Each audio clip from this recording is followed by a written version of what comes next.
Assalamualaikum warahmatullahi wabarakatuh. Selamat pagi, selamat berjumpa kembali di mata pelajaran sejarah, di mana hari ini kita akan melakukan proses pembelajaran yang agak berbeda dibandingkan dengan hari sebelumnya, karena hari ini kita akan mengadakan pembelajaran secara online. Tentu teknologi merupakan salah satu hal yang boleh dikatakan sebuah keniscayaan, dan adanya teknologi itu salah satunya adalah agar membantu mempermudah kehidupan manusia, dan salah satunya adalah dalam konteks pembelajaran. Sehingga walaupun hari ini kita berada dalam jarak yang jauh secara fisik, namun kita masih bisa bertemu di mata pelajaran sejarah. Oke, hari ini saya, Bapak Ahmad Rosadi, akan memantik kalian untuk mendiskusikan bersama-sama terkait dengan salah satu kerajaan yang boleh dikatakan cukup populer ya, sering kita saksikan atau sering kita lihat baik di media televisi ataupun beberapa destinasi peninggalannya malah acap kali dikunjungi oleh anak-anak sekolah. Ada yang bisa nebak gak kira-kira kerajaan mana? Ya, betul. Kerajaan yang akan coba kita diskusikan hari ini adalah tentang Kerajaan Mataram kuno. Nah, perlu Bapak informasikan bahwa Kerajaan Mataram ini ada dua ya. Ada yang bersifat ataupun bercorak agama Hindu dan Buddha, dan ada juga yang bercorak Islam seperti itu. Dan itu punya kurun waktu yang berbeda seperti itu. Jadi rentang tahunnya akan dimulai dari kerajaan Mataram Hindu Buddha, lalu kemudian nanti selang beberapa waktu baru kemudian dilanjutkan oleh Mataram Islam seperti itu. Nah, kita akan coba melihat peta yang ada di layar teman-teman semua. Di sini ada peta kerajaan Mataram. Nah, bisa dilihat pusat kekuasaannya atau ibu kotanya ini berada di pedalaman Jawa bagian tengah. Dan kalau kita saksikan ini, kalau misal dikonversikan ke zaman sekarang, maka pusat kekuasaannya itu ada di sekitar wilayah Yogyakarta seperti itu. Nah, awal mula kelahiran kerajaan Mataram ini tentu sangat menarik, dan kita tidak akan membahas secara rinci ya, hanya poin-poin intinya saja. Dan tentu ini akan menjadi PR bersama bagi literasi teman-teman semua agar bisa memperoleh informasi itu dari mana saja. Jadi tidak pasif, tidak hanya menunggu dari guru seperti itu. Nah, ini ada titik-titik hitam berwarna hitam di sini. Ini merupakan beberapa situs penting yang merupakan peninggalan dari kerajaan Mataram. Sekilas kita lihat ini banyak terpusat di wilayah Yogyakarta dan juga Jawa Tengah. Nanti kita lihat titik-titiknya apa saja ya. Nah, yang berwarna oranye tua ini merupakan ranah inti dari kerajaan Mataram ya. Ini kita lihat. Tentu akurasinya tidak akan seakurat zaman sekarang, karena batas-batas wilayah pada zaman dahulu tidak seketat dan juga tidak secanggih seperti sekarang. Tapi kita bisa bayangkan kurang lebih seperti ini ya. Ini yang Mataram.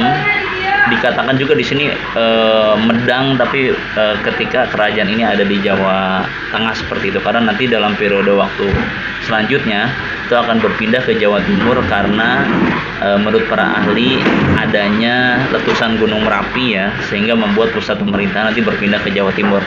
Nanti itu beda cerita, kita akan bahas di episode selanjutnya. Nah, ini ya, jadi wilayah intinya seperti ini. Walaupun mungkin terlihat kecil ya, tapi pengaruhnya kerajaan Mataram ini cukup luas ya, terutama di wilayah Jawa bagian tengah dan juga Jawa bagian timur. Kita lihat selanjutnya. Nah, jadi kelahiran dari kerajaan Mataram kuno ini ataupun Mataram bercorak Hindu dan juga Buddha ini bisa kita analisis berdasarkan bukti-bukti yang kita punya itu sekitar abad ke-8 Masehi. Nah, wilayah-wilayah pokok ataupun wilayah intinya itu memang berada di sekitar aliran sungai ya, seperti Sungai Progo, Bogowonto, dan juga Bengawan Solo.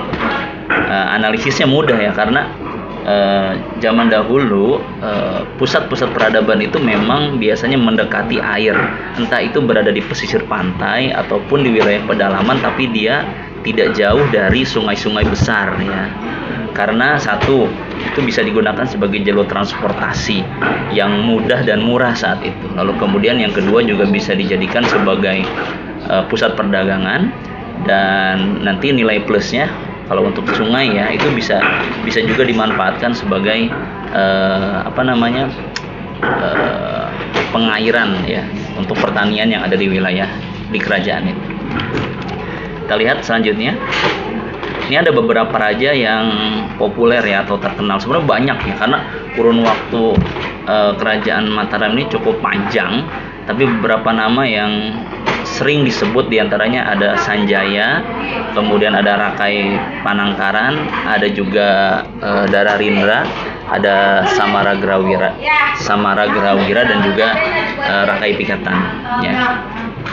Nah, kalau kita lihat secara umum, jadi kerajaan Mataram ini dikuasai ataupun dipimpin oleh dua klan besar atau oleh dua kerajaan besar ya. Yang pertama adalah klan ataupun wangsa Sanjaya, dan yang kedua adalah klan ataupun wangsa Shailendra. Bisa juga kita namakan sebagai dinasti. Nah, yang menarik ya ini ada gambar ya.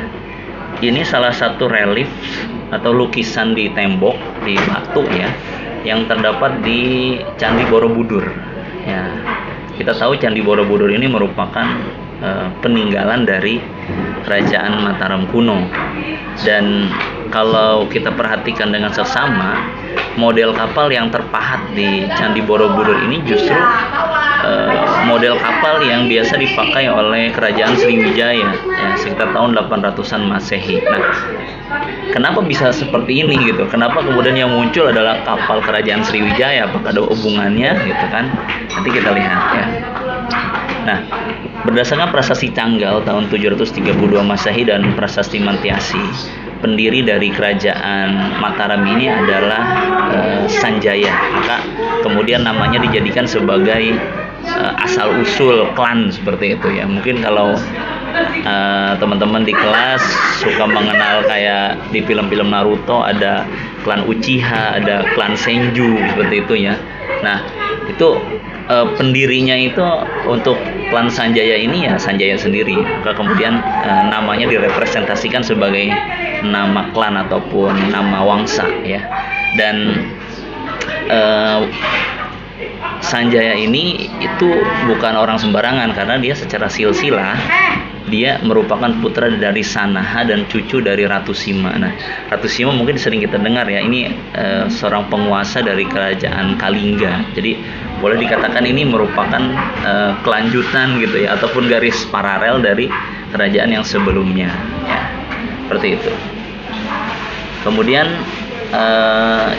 pengganti dari Sanjaya itu nanti namanya Rakai Panangkaran. Nah, ada dugaan bahwa pada masa pemerintahan Rakai Panangkaran ini dinasti Shailendra yang notabene berasal dari Sriwijaya serta bercorak agama Buddha ini menguasai kerajaan Mataram. Sehingga nanti kita akan lihat peninggalan kerajaan Mataram ini ada yang bercorak Hindu, ada juga bercorak Buddha. Jadi ini terpengaruh dari siapa yang berkuasa saat itu ya. Oke, kita lanjut. Ada sebuah case ataupun ada sebuah kasus di mana ada konflik internal ya antara Pramodawardhani yang bersama dengan Rakai Pikatan itu berkonflik dengan Balaputra Dewa. Nah, Balaputra Dewa ini kemudian memilih untuk pergi ke kerajaan Sriwijaya dan nanti kelak menjadi raja di sana gitu ya. Bahkan dalam sejarah dikatakan Balaputra Dewa adalah raja terbesar dari kerajaan Sriwijaya. Nah, ternyata dalam proses sejarahnya dia pernah berkonflik dengan Rakai Pikatan dan juga Pramodawardhani. Nah, maka bisa diambil benang merah bahwa ternyata antara kerajaan Mataram dan juga kerajaan Sriwijaya itu ada hubungan khusus atau hubungan tertentu yang tadi sudah saya sampaikan, mungkin diawali dari penguasaan yang dilakukan oleh kerajaan Sriwijaya terhadap Mataram ya. Oke, kita lihat selanjutnya. Ini beberapa peninggalan dari kerajaan Mataram. Ada ini yang terkenal ya, yang populer. Ini mungkin pernah mendengar apa tuh Bu, cerita Prambanan itu? yang membuat ya itu kisah apa tuh? Iya, Roro Jonggrang ya seperti itu. Nah, yang ada di pointer ini ataupun ada di layar kalian ini adalah 3 candi utama ya, yang ada di Kerajaan Mataram ya. Ini yang ada di, maksud saya yang ada di Candi Prambanan seperti itu. Ini yang tengah merepresentasikan Candi Siwa ya, karena Hindu yang dianut oleh mayoritas masyarakat Mataram saat itu termasuk penguasanya itu memang mengutamakan Dewa Siwa dibandingkan dengan dewa-dewa yang lainnya, termasuk antara dengan Dewa Brahma dan juga dengan Dewa Wisnu yang boleh dikatakan sebagai 3 dewa utama dari agama Hindu seperti itu. Nah, ini cukup besar ya. Kalau di dongengnya ini kan 1000 candi seperti itu ya, tapi hasil rekonstruksi dan juga penelitian Candi Prambanan ini kompleks Candi Prambanan ini yang sekarang masih ada itu sekitar, saya angka pastinya lupa ya, mungkin ada di sekitar angka 400-an seperti itu, 200 atau 400, nanti bisa dicek ulang faktanya ya. Jadi tidak sampai 1000. Ini memang ciri khas dari tempat wisata ataupun tempat-tempat yang dikunjungi banyak orang tuh memang suka diwarnai dengan cerita-cerita yang bombastis ya, kadang suka nggak masuk akal. Nah, disinilah fungsi kita sebagai seorang yang ilmiah seperti itu untuk menilai sesuatu itu tentu tidak hanya berdasarkan cerita, tapi juga berdasarkan bukti-bukti yang bisa dipertanggungjawabkan seperti itu. Nah, jadi ada cerita yang menarik ya. Rakai Pikatan ketika membangun Candi Prambanan ini, dia salah satu penyebabnya itu adalah untuk menandingi kemegahan Candi Borobudur yang notabene merupakan candi Buddha yang dibangun oleh raja di era sebelumnya gitu ya, sama-sama di Kerajaan Mataram. Nah, ini Candi Borobudurnya. Nih megah sekali, bahkan pernah menjadi one of 7 wonders ya, ataupun salah satu dari 7 keajaiban dunia in the world seperti itu. Nah, ini sama peninggalan dari Kerajaan Mataram ya. Oke. Nah, berdasarkan salah satu prasasti yang ditemukan di situs Ratu Boko, kawasan situs Ratu Boko merupakan kawasan peninggalan sejarah yang bercorak Hindu dan Buddha yang dibangun sekitar abad ke-8 sampai dengan ke-9 Masehi. Ini ada situsnya ya, dan lain-lain ya. Ini merupakan hal yang menarik. Saya kira seperti itu pembahasan kita hari ini tentang Kerajaan Mataram. Tentu tidak komprehensif ya, artinya tidak lengkap, karena memang tujuannya kita tidak hanya mengambil dari satu sumber ataupun dari satu ceruk keilmuan ya, ataupun sumber keilmuan, tapi nanti teman-teman semuanya bisa menggali dari referensi-referensi yang lain. Nah, mudah-mudahan bermanfaat, dan cukup sampai di sini untuk pertemuan kita di edisi pelajaran sejarah tentang Kerajaan Mataram. Saya Ahmad Rusadi, terima kasih. Assalamualaikum warahmatullahi wabarakatuh.